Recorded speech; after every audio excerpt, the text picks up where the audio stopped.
자, 뒤에 있는 인물이 조범동인데요. 최근에 이제 삭발을 하는 사람이 늘어나고 단식을 하는 사람이 생기고 그간의 무기력했던 야권에서 활력이 좀 생기고 있습니다.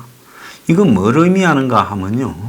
정치인들은 귀신같이 냄새를 잘 맡습니다. 이 조국 관련 사태가 어디로 흘러갈 건가 하는 냄새를 잘 맡는데 이게 만약에 이길 수 없는 게임이라고 하면 삭발하는 사람이나 단식하는 사람이 별로 생겨 나오지 않을 것이다. 그게 지금까지의 보편적인 행태였죠. 근데 최근에 너나 없이 막 삭발을 하고 또 단식을 하고 하는 것은 이제 끝이 좀 보일 수도 있겠다라는 부분에 대한 확신들이 여기저기서 좀 생겨나고 있는 겁니다. 지금 정권이 아무리 발버둥을 쳐도 조국 의혹과 관련해서 정권이 설명할 수 없는 일이 지금 여기저기서 생기고 있다. 지금 이렇게 보이는데요. 자, 정경심이가 9일날 병원에 입원을 했다고 합니다. 조국이 임명된 날 입원했다는 거예요. 그래서 조국이 6일날 국회 청문회에서도 아내가 몸이 아프다 이렇게 말을 했습니다. 자, 그래서 지금 정경심이가 동양대 연구실에서 하드디스크를 빼가지고 이 정권사 직원 트렁크에 갖다 놓은 거나 또 방배동에 이 자기 집에 있는 컴퓨터에 하드디스크를 이렇게 정권사 직원을 동원해서 교체하는 등 이런 것들이 지금 증거인멸이 직접적으로 관여된 정황이 연휴 기간 동안에 다 드러났습니다.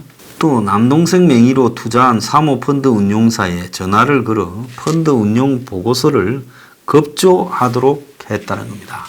그래서 지금 이런 이 정경심의 행동들이 전부 이제 하나씩 검찰 수사가 이렇게 쪼아 들어가면서 정경심이가 증거를 인멸한 정황이 드러나고 있다는 겁니다. 자, 조국 장관은 투자자가 투자처를 알 수 없다라고 하는 내용이 담긴 펀드 운용 보고서, 코링코의 펀드 운용 보고서를 전거라고 공개한 바가 있는데요. 검찰은 이 보고서 작성에 정경심이가 개입했다라는 진술을 받아냈다고 합니다.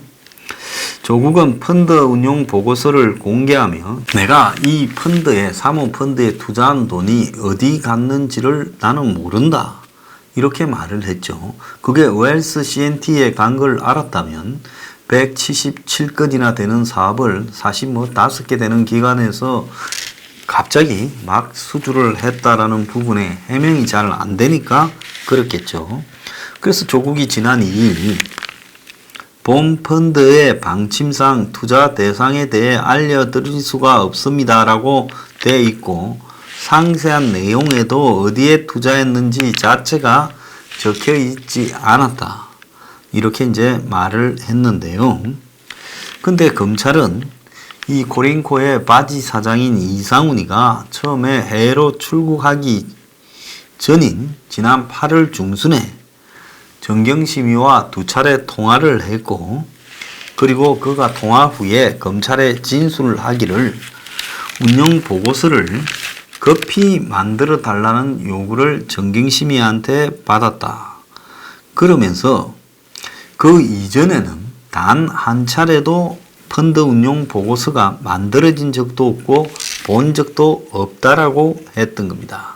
자, 그런데 조국은 투자처를 알 수 없다고 거짓으로 해명을 했는데 투자자인 정경심이가 펀드 운용에 관계해서 그 내용을 다 알고 좌지우지했다면 그 또한 자본시장법 위반이 확실히 되는 겁니다. 또 자산 관리를 맡으면서 압수수색 전에 동양대와 자택의 PC를 빼돌린 혐의를 받고 있는 한국투자신탁의 정권의 김 씨도 정경심이가 펀드 투자처인 WFM에 대해 알아봐 달라 라는 부탁을 했다고 진술까지도 했습니다. 근데 정말로 웃기는 거는 정경심이가 이 WFM의 매출 상황까지 보고를 받았다라는 이야기가 나오고 있습니다. 자, 외관상으로 보면 코링코가 지금 4개 펀드를 가지고 5개 회사를 관리하고 있었는데 어쨌든 코링코가 지금 WFM을 인수를 했죠. WFM의 원래 주인 A1A의 대주인이었던 우국종이 본인이 회사를 코링코에 상납한 것 비슷하게 갖다 바치고 그 배터리 펀드를 만들어 가지고 80억 펀드 자금으로 WFM의 지분을 가지고 있는 형태로 바뀌면서 코링코가 이 WFM을 지배를 했습니다. 그런데 정경심이가 여기에도 직접 관여를 했다라는 겁니다. 그래서 정경심이가 조범동의 소개를 받고 이 투자한 사모펀드 관련 회사 회의에 참석을 했고 매출 상황까지 보고받고 논의했다라는 진술을 갖다가 지금 검찰이 확보했다라는 겁니다. 이 사실은 조범동이가 부른 게 아니라 다른 조사 대상자가 불어서 조범동이의 혐의에 포함됐다라는 겁니다. 그래서 조범동이가 지금 외관상 실소유주 의혹을 받고 있는데 자본시장법 위반과 특정경제범죄 가중처벌법상 횡령 배임, 증거인멸 교사 등으로 구속영장이 지금 청구가 됐어요. 자, 그런데 오늘 오후 3시에 이제 이 조범동이에 대한 영장 실질 심사를 하고 오늘 중에 영장 여부가 결정이 되게 됩니다. 구속영장 여부가요. 그런데 정경심이가 자기가 투자한 블루펀드 회의에 가서 그 밑에 있는 가로등 회사 웰스 CNT에 대해 논의를 했다면 이해가지만은 또 다른 펀드의 투자 회사인 WFM에 이건 2차 배터리 펀드죠. 코링코에 여기에 회사 매출과 관련한 회의에 수차례 참석해서 매출 관련 논의를 했다고 합니다. 자, 그래서 이 조범동이가 정경심이를 직접 데려와서 소개했다라는 취지 진술도 나왔고 정경심이가 WFM으로부터 받은 200만 원씩에서 7개월치 자문료도 사실상 수익금 배분에 가깝다라는 진술까지도 나왔습니다. 자, 그래서 조국은 사모펀드도 어떻게 돌아가는지 모르고 5초는 제사 때라 가끔 보는 사이다라고 했고 금융권을 통해 사모펀드 투자 권유를 받았을 뿐이다 이랬는데 정경심이가 이런 식의 그냥 권유를 통해서 투자한 단순 고객이 아니라 사모펀드 형식을 빌려서 실제로 그 관련 회사들에게 직접 투자를 했다 하면 공직자가 특정 회사의 주식을 소유하는 것을 금지하는 공직자윤리법에 저촉이 된다는 겁니다. 그래서 사모펀드와 관련해서는 조국과 그 부인이 공동 정범이라는 이야기까지 나오고 있습니다. 그리고 한편 이 정경심이한테 조사 없이 기소가 됐죠. 동양대 총장 표창장 위조에 대해서요. 그런데 이제 이 정경심이나 조국 딸은 동양대가 교양학부가 주관하는 인문학 영재교육 프로그램에 참여해서 영어를 가르쳤고 이에 따라서 표창장을 받은 거다 하고 심지어 또 이걸 거드는 무슨 교수라는 제3자가 나와가지고요. 문제 없다라는 식으로 설명까지도 하고 그럽니다. 조국이 지금 힘이 있으니요. 별의별 참 사람들이 다 나와가지고 그렇게 해주고 있는데요. 그런데 이 재판이 내달 18일 그러니까 10월 18일 11시 첫 재판이 열린다는 겁니다. 검찰이 물어볼 것도 없이 이거는 너무나 빤해서 기소를 했다는 겁니다. 자, 그래서 아무리 정경심을 위해서 무슨 교수 한 명이 나와서 그러지 않다고 이 일을 옹호해주고 하더라도 지금 이 총장과 관련된 직인이 컴퓨터에 이 파일로 등장하고 하는 상황에서 이걸 변명할 방법이 있겠느냐, 이런 부분에 대해서는 그야말로 지금 해명할 방법이 없을 거라고 저는 보입니다.